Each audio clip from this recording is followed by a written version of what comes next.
para que outros possam viver,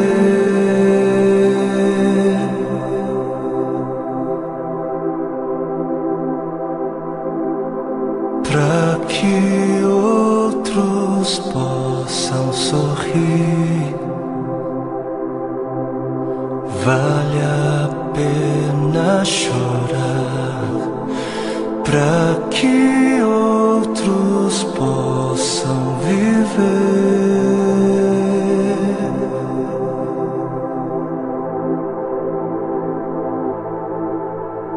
Portanto, visto que temos este ministério pela misericórdia que nos foi dada, não desanimamos. Antes, renunciamos aos procedimentos secretos e vergonhosos, não usamos de engano, nem adulteramos a palavra de Deus. Ao contrário, mediante a clara exposição da verdade, recomendamo-nos à consciência de todos diante de Deus. Pois não pregamos a nós mesmos, mas a Jesus Cristo, o Senhor, e a nós como escravos de vocês por causa de Jesus. De todos os lados somos pressionados, mas não desanimamos. Ficamos perplexos, mas não desesperados.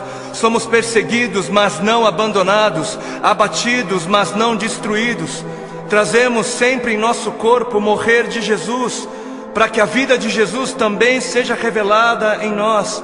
Pois nós que estamos vivos, somos sempre entregues à morte por amor a Jesus, para que a sua vida também se manifeste em nosso corpo, de modo que em nós atua a morte, mas em vocês a vida. Por isso não desanimamos, embora exteriormente estejamos a desgastar-nos, interiormente estamos sendo renovados dia após dia, pois os nossos sofrimentos leves e momentâneos estão produzindo para nós uma glória eterna que pesa mais do que todos eles. Assim, fixamos os olhos não naquilo que se vê, mas no que não se vê, pois o que se vê é transitório, é passageiro, mas o que não se vê é eterno. Para que outros possam viver, vale a pena morrer. E nas palavras de 2 Coríntios capítulo 4 que nós acabamos de ler, para que outros possam viver, não apenas vale a pena morrer, como deve-se morrer. Deve-se. Para que outros possam viver, deve-se. É necessário morrer. É necessário morrer para que haja vida, trazendo sempre em nosso corpo o morrer de Jesus, para que a vida de Jesus também seja revelada em nosso corpo. Pois nós que estamos vivos, somos sempre entregues à morte por amor a Jesus, para que a sua vida também se manifeste em nós, de modo que em nós atua a morte, para que em vocês, para que em outros atue a vida. Assim como a semente que não morre não germina, assim como a semente que não morre é incapaz de gerar frutos, aquele que não morre é incapaz de gerar vida, é incapaz. Não fosse o sangue do Cordeiro, não fosse o sangue de todos os mártires que vieram antes de nós, não fossem aqueles que vivem como se não pertencessem a este mundo, não seríamos conhecedores das boas novas da vida, não seríamos. Mas se as coisas são assim, se isso é verdade, se isso reflete a realidade, se o Senhor teve toda a intenção de dizer exatamente o que Ele disse, por que é então que não morremos? Por que é então que o mundo está cansado de ver uma igreja que deveria carregar a mensagem da morte, mas não carrega? Não carrega. E não carrega porque ela mesma recusa-se a morrer. Se a ordem é essa, por que é então que não vemos mais vidas sendo geradas, nações sendo alcançadas em meio à voluntária entrega da vida por parte daqueles que se dizem cristãos? Por quê? Por quê? Porque existe algo de muito errado em nosso meio. Existe algo de muito errado em meio àquilo que chamamos de Evangelho do Reino de Deus. Evangelho do Reino de Deus. Não o Evangelho do Reino dos homens para os homens. Não o Evangelho do Reino desta terra para esta terra. Não o Evangelho do seu reino para você mesmo, para o seu próprio benefício. Mas o Evangelho do Reino de Deus para o benefício de Deus. E existe algo de muito errado porque estamos confundindo o Evangelho do Reino de Deus, que é para Deus, com outros evangelhos. E o povo, por falta de líderes que preguem o que o povo precisa ouvir e não o que o povo quer ouvir, o povo está adorando outros bezerros de ouro. E o grande bezerro de ouro dos nossos dias é a bênção. O grande bezerro de ouro dos nossos dias é a vitória, é a conquista, é o bezerro da prosperidade, é a saúde, é o meu bem-estar, é o meu conforto, é a minha necessidade, é o meu reino, é a minha vida. 7 passos para alcançar a bênção aqui, 40 dias de jejum da vitória ali, 12 maneiras para ser próspero um pouco mais adiante, e 318 formas para você fazer com que Deus faça aquilo que você quer que Ele faça. Não importa se Ele queira fazer ou não, porque afinal o modelo de Jesus, não seja feita a minha vontade, mas a sua, serve para Jesus, serve para o Filho de Deus, não serve para mim, não serve para a igreja. Quantos já foram a alguma campanha que dizia: campanha do negue-se a si mesmo, campanha dos 3 passos para morrer, ou a campanha das 7 maneiras de amar ao seu próximo como a si mesmo, campanha de 40 dias de jejum para que eu possa carregar a minha cruz? Não? Nunca foi? Por que não? Ora, porque não é isso que é importante. Não é isso. Porque o importante é eu ter o carro do ano. Porque o importante é eu ser abençoado. O importante é eu mostrar o quão abençoado sou. Preciso mostrar. Eu preciso mostrar. Porque afinal de contas, se ando de carro importado, é porque Deus me deu, né? Deus me deu. Porque é muito óbvio que Deus está muito mais preocupado com o meu ego. Eu sou tão espiritual e abençoado que é muito óbvio para mim, e é muito óbvio só para mim, que Deus está mais preocupado em colocar dinheiro nas minhas mãos para que eu possa comprar coisas caras e tolas, do que está preocupado em colocar recursos sob os meus cuidados para que eu possa de alguma maneira aliviar a dor dos aflitos. Porque Deus é tão bom para mim, Deus é tão sábio, Ele é tão misericordioso, que Ele prefere que eu compre para mim o meu 100º par de sapatos. Ele prefere, Ele prefere que eu faça isso mais do que prefere que eu compre algumas marmitas para dar de comer às crianças de rua. Porque o importante é eu encher o meu celeiro até onde der. O importante é o meu reino, é a minha justiça. Eu trabalhei, eu suei. Não foi Deus quem me deu, não foi Deus quem me abençoou, não foi eu quem ganhei. É justo, eu trabalhei, é meu. Porque o importante é eu viver como se não houvesse morte. E Deus que me livre de pensar em morte. Coisa negativa não é de Deus. O importante é eu viver como se não houvesse morte, para que quando a minha hora chegar, eu venha morrer como alguém que nunca quis viver. Porque está escrito na palavra de Deus em Marcos, no capítulo 8, e Mateus 16. Então Jesus começou a ensinar-lhes que era necessário que o Filho do Homem sofresse muitas coisas e fosse rejeitado pelos líderes religiosos, pelos chefes dos sacerdotes e pelos mestres da lei, fosse morto e 3 dias depois ressuscitasse. Ele falou claramente a esse respeito. Então Pedro, chamando-o à parte, começou a repreendê-lo. Vejam como desde o início A igreja se escandalizou com a mensagem da morte. Jesus, porém, voltou-se, olhou para os seus discípulos e repreendeu Pedro, dizendo: arreda, Satanás, você não pensa nas coisas de Deus, mas nas coisas dos homens. Você não está de olho no reino de Deus, mas está de olho no reino dos homens.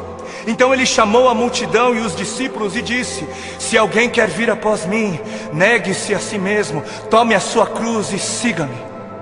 Se quiser, se alguém quiser. Porquanto quem quiser salvar a sua vida, perdê-la-á. Mas quem perder a vida por minha causa, achá-la-á. Pois o que aproveitará o homem se ganhar o mundo inteiro e perder a sua alma?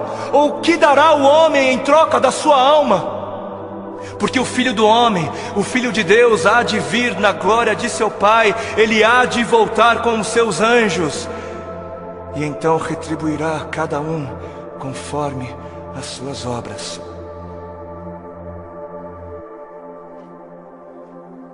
Quem fizer de tudo para garantir a sua vida neste mundo, não merecerá a vida no outro.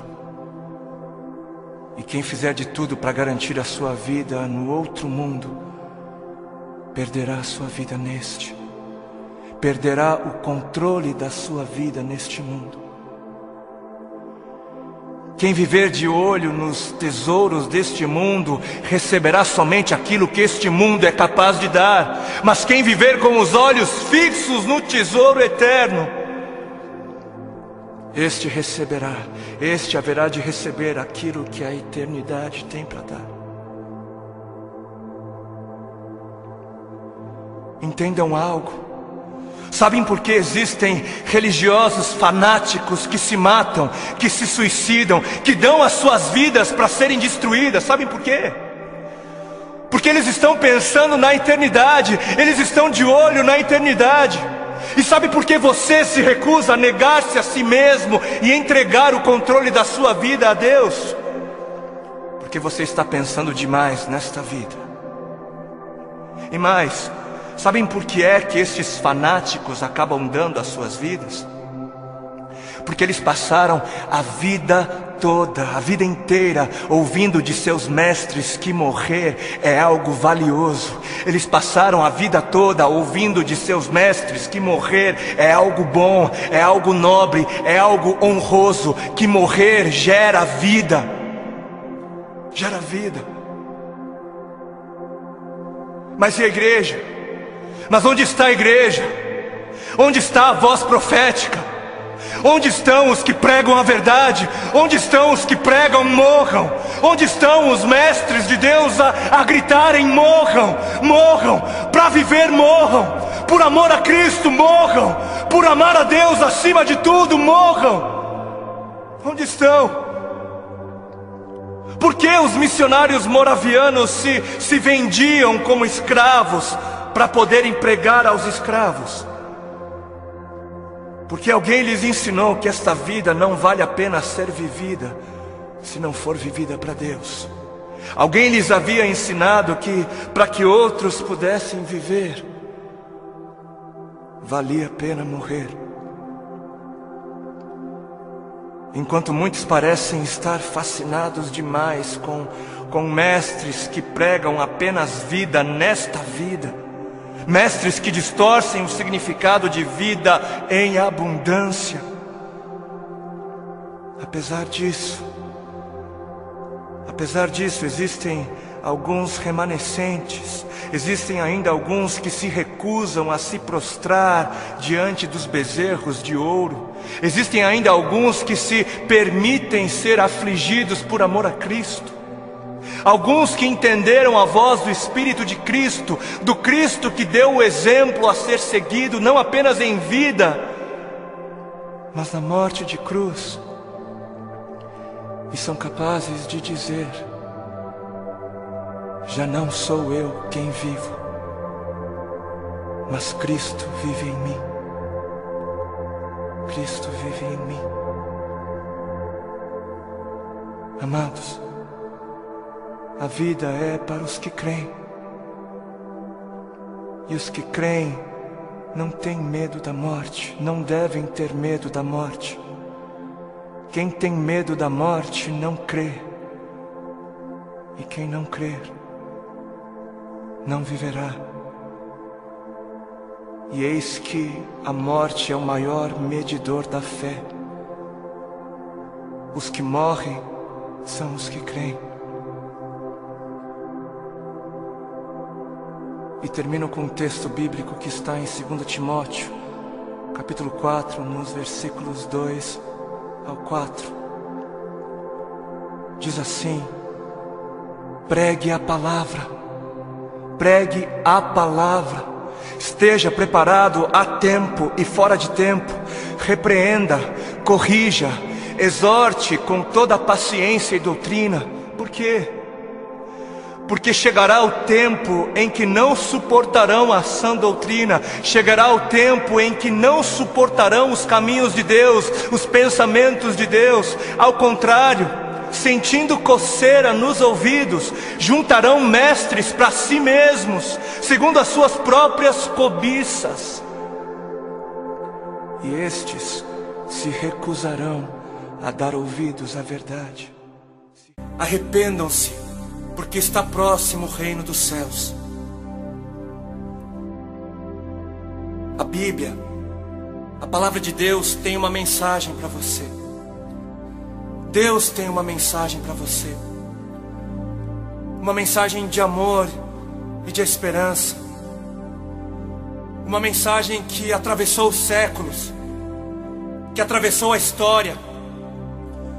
Uma mensagem que sobreviveu às perseguições, sobreviveu em meio ao martírio de homens e mulheres que deram as suas vidas por amor ao Deus desta mensagem. Uma mensagem tão poderosa e convincente que mudou o curso da humanidade, mudou corações de homens e mulheres perdidos, transformou circunstâncias, transformou nações. Uma mensagem tão poderosa e carregada de autoridade divina, que tem poder para mudar a sua história, que tem poder para mudar o seu coração e que tem poder para mudar a sua eternidade. Durante milhares de anos, Deus fez questão de proteger a sua mensagem para que ela pudesse chegar até você. E você pode ter certeza de que Ele teve poder de sobra para proteger o conteúdo da mensagem, ou Ele não seria Deus. E ao ouvir a mensagem, você terá de fazer algo. Você terá de responder a ela. Você terá de responder a Deus. E você terá duas escolhas. Ou a sua resposta será sim, ou será não. Ou você aceitará a mensagem de Deus para a sua vida, ou você irá rejeitá-la. Mas que mensagem é esta? Que mensagem é esta que Deus teve o cuidado de guardar até os dias de hoje? A mensagem diz respeito a quem Ele é. E a Bíblia diz que Ele é amor. Ele diz que te ama. Ele te ama. E te ama não com o amor que o mundo tem para dar, mas te ama com o amor perfeito, com o amor de um Deus perfeito, que se revelou como um Pai perfeito. E você pode muitas vezes não entender esse amor, e nem deve tentar, porque o amor de Deus Pai por você não foi idealizado para ser compreendido, mas para ser aceito. Amor não se entende, amor não se compreende, amor se aceita, se recebe. E qual será a sua resposta diante do amor de Deus? No trecho que acabamos de ler, você vai perceber traços desse amor divino. O povo que jazia em trevas, o povo que estava morto em trevas, viu grande luz, viu o grandioso brilho da sua luz. Mas você pode perguntar: o que tem a ver as trevas comigo? E a resposta é que a Bíblia diz que todos pecaram, E a resposta é que a Bíblia diz que todos somos pecadores. E a Bíblia diz que não há um justo sequer. E que os nossos atos de justiça são como trapos imundos que refletem apenas o nosso interior pecaminoso. E se você parar para pensar, se você realmente olhar para dentro de você, você vai ver que tudo isso é verdade. Você vai perceber que será impossível se achegar à presença de Deus um dia e dizer a Ele: mas eu não tenho pecado. Eu sou uma pessoa tão boa, tão pura. Eu nunca fiz mal a ninguém. Eu nunca pequei. E a Bíblia diz mais. Ela diz que o pagamento pelo pecado é a morte. A morte. E por isso nada do que você possa fazer poderá apagar os seus pecados. Nada. As suas boas ações não têm poder para apagar os seus pecados. O não fazer mal a ninguém não tem poder para apagar os seus muitos pecados. Porque o pecado é mortal. Apenas a morte é pagamento válido. Somente a morte. Mas a morte de qualquer um também não tem poder para apagar pecados. Apenas a morte de um justo teria poder para purificar a injustiça do pecador. E foi por isso que Jesus teve que morrer. Aquele que era justo, o único que fora justo, que não tinha pecado em si mesmo, morreu para que na sua morte o pecador encontrasse vida. E se você é uma dessas pessoas que pensa que o pecado é algo insignificante, se você é um desses que pensa que Deus não se importa, que Ele entende o pecado, você precisa ler a Bíblia e ver que foi Deus quem deu o seu próprio Filho para morrer na cruz do Calvário. Foi Deus. Se Jesus morreu na cruz do Calvário, não foi porque homens ou demônios tramaram contra Ele, mas porque Deus assim planejou desde o princípio, e foi Deus quem permitiu que assim acontecesse. Quem matou Jesus? Deus matou a Jesus. E por quê? Foi por causa dos nossos pecados. Se isso não revela o tamanho da gravidade do pecado, eu não sei o que fará. E se Deus não poupou o seu próprio Filho, por que Ele deveria te poupar? Mas o que é pecado então? O que é pecado? Todas as vezes que você disse não a Deus, você pecou. Todas as vezes que você deixou de reconhecer aquele que te criou, você pecou. Todas as vezes que você agiu como se Deus não existisse, você pecou. A cada momento que você vive apenas para você e somente para você e não vive para Deus, você está pecando. Ou você não sabia que a sua vida não te pertence? Ou você não sabia que a morte a qualquer momento pode tirar de você a sua vida? Foi por isso que a luz teve que brilhar sobre as trevas do pecado. Foi por isso que Deus teve que intervir e entrar em nossa escuridão. Sem a luz nem perceberíamos o quanto estávamos perdidos. Mas por amor, Ele brilhou. E quando a luz brilhou, quando Jesus brilhou, Ele brilhou dizendo: arrependam-se, arrependam-se, arrependam-se, porque perto está o reino dos céus. Arrependam-se, porque perto está a hora quando não mais poderão se arrepender. Arrependam-se, porque perto está a hora quando todo pecado será julgado e com ele o pecador. Arrependam-se, porque perto está a hora quando Deus se levantará em glória, poder e majestade, e todos o verão e dirão: Santo, Santo, Santo é o Senhor, o Todo-Poderoso. A mensagem pode parecer dura, e você pode até dizer: mas onde está esse Deus de amor? Que mensagem dura! Onde está o Deus de amor? Eu quero o Deus de amor. Mas o Deus de amor está no mesmo lugar onde se encontra o Deus da santidade, da justiça. O Deus de amor se encontra no mesmo lugar onde está o Deus da verdade. Porque o Deus que é amor é o Deus que é santo. Porque o Deus de amor é também o Deus da verdade. E que amor diria que tudo está bem quando tudo na verdade não está? Que amor trairia com uma mentira que levaria à morte? Que amor não ensinaria o caminho da vida? O Deus de amor não mascara a realidade. Deus não é mentiroso. E quando Ele vê que alguém está em trevas, Ele diz: arrependa-se. Ele avisa. É por amor que Ele avisa. Ensina. E o que é arrependimento?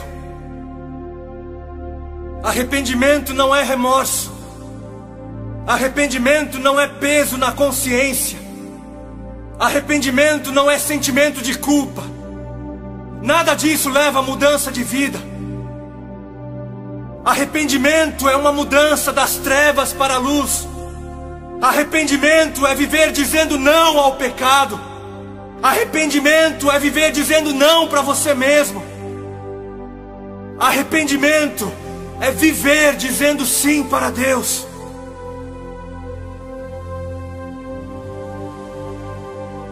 Assim como foi dito no início, você deve responder à mensagem de Deus. Sim ou não. Se você acredita que a mensagem é muito dura, onde você vai encontrar alguém que tenha palavras de vida eterna? Eu sinto muito, mas é você quem deve se converter à palavra de Deus, e não Deus se converter a você. Mas Ele é bom. Ele é bom. Jesus começou a brilhar dizendo: arrependam-se. Não porque desejava ser um estraga-prazer, mas porque Ele tinha algo melhor.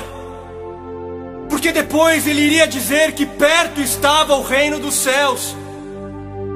Jesus começou dizendo: arrependam-se, porque depois Ele iria dizer: vinde a mim, todos vocês que estão cansados, e eu darei alívio. Jesus começou dizendo: arrependam-se, porque depois Ele iria dizer: eu enxugarei todas as suas lágrimas, e você nunca mais terá de chorar. Jesus começou dizendo: arrependam-se, porque depois Ele iria dizer que aos que dissessem sim, Ele daria a coroa da vida.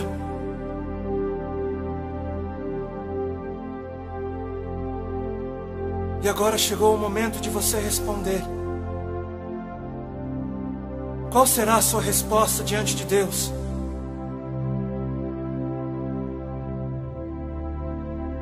Quando alguém reconhece o seu pecado, quando alguém reconhece que não é tão bom assim, então este alguém está a um passo de ter um encontro com o Senhor. E quando alguém que pensava ser tão indigno, quando alguém que acreditava que o seu pecado era tão grande e imperdoável, mas encontra na cruz um poder muito maior, mas encontra na cruz o amor de Deus, este alguém também está a um passo de ter um encontro com o Senhor.